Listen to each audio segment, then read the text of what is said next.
آج کی ویڈیو بہت اہم ہونے والی ہے۔ آج ہم ذکر کریں گے بت پرستوں کے بارے میں اور جانیں گے کہ یہ بت پرست جن بتوں کی پوجا کرتے ہیں وہ دراصل کون ہیں۔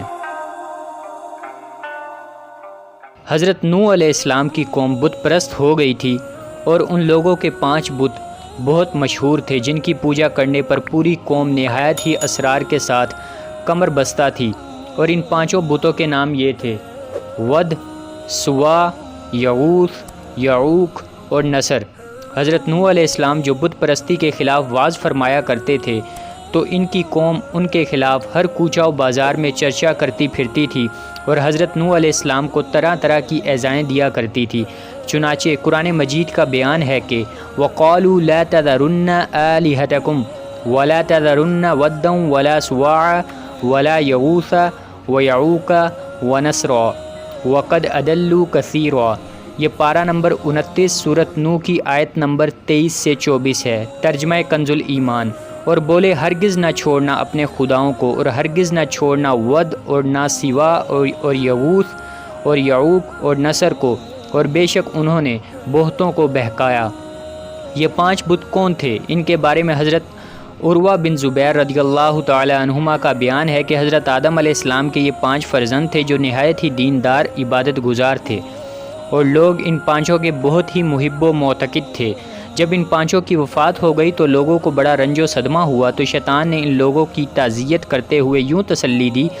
کہ تم لوگ ان 5 صالحین کا مجسمہ بنا کر رکھ لو اور ان کو دیکھ دیکھ کر اپنے دلوں کو تسکین دیتے رہو۔ چنانچہ پیتل اور سیسے کے مجسمے بنا کر ان لوگوں نے اپنی اپنی مسجدوں میں رکھ لیے۔ کچھ دنوں تک تو لوگ ان مجسموں کی زیارت کرتے رہے، پھر لوگ ان بتوں کی عبادت کرنے لگے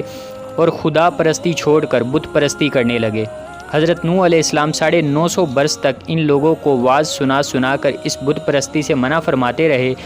بالآخر طوفان میں غرق ہو کر سب ہلاک ہو گئے، مگر شیطان اپنی اس چال سے باز نہیں آیا اور ہر دور میں اپنے وسوسوں کے جادو سے لوگوں کو اس طور پر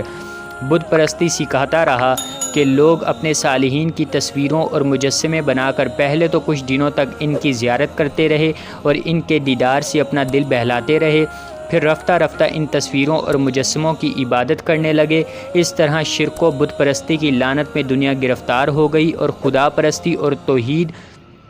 کا چراغ بجھنے لگا، جس کو روشن کرنے کے لیے انبیاء سابقین یکے بعد دیگرے برابر مبعوث ہوتے رہے، یہاں تک کہ ہمارے پیارے آقا مکی مدنی مصطفیٰ صلی اللہ علیہ وسلم نے ہمیشہ کے لیے بت پرستی کی جڑ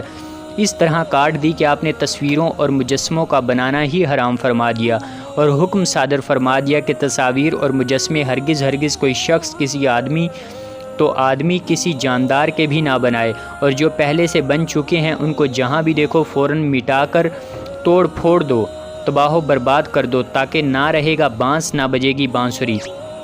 اس واقعے سے، اس قرآنی آیت سے ہمیں کیا سیکھنے کو ملتا ہے؟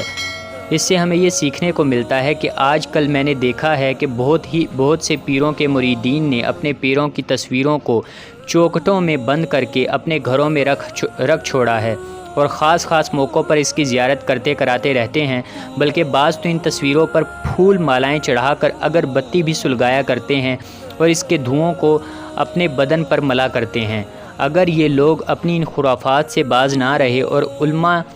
علماء دین نے اس کے خلاف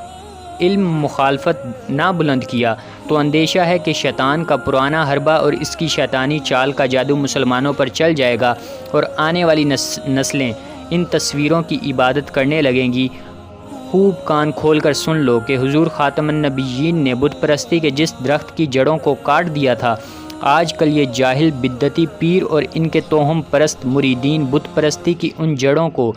سینچ کر پھر شرک و بت پرستی کے درخت کو ہرا بھرا اور تناور بنا رہے ہیں۔ آج کل کے جاہل اور دنیادار پیروں سے تو کیا امید کی جا سکتی ہے کہ وہ اس کے خلاف زبان کھولیں گے، مگر ہاں حق پرست اور حق گو علماء سے بہت کچھ امیدیں وابستہ ہیں کہ وہ ان کے خلاف شرع اعمال و افعال کے خلاف انشاءاللہ تعالی ضرور علم جہاد بلند کریں گے، کیونکہ تاریخ گواہ ہے کہ ہر اس موقع پر جب کہ اسلام کی کشتی گمراہیوں کے بھنور میں ڈگمگانے لگی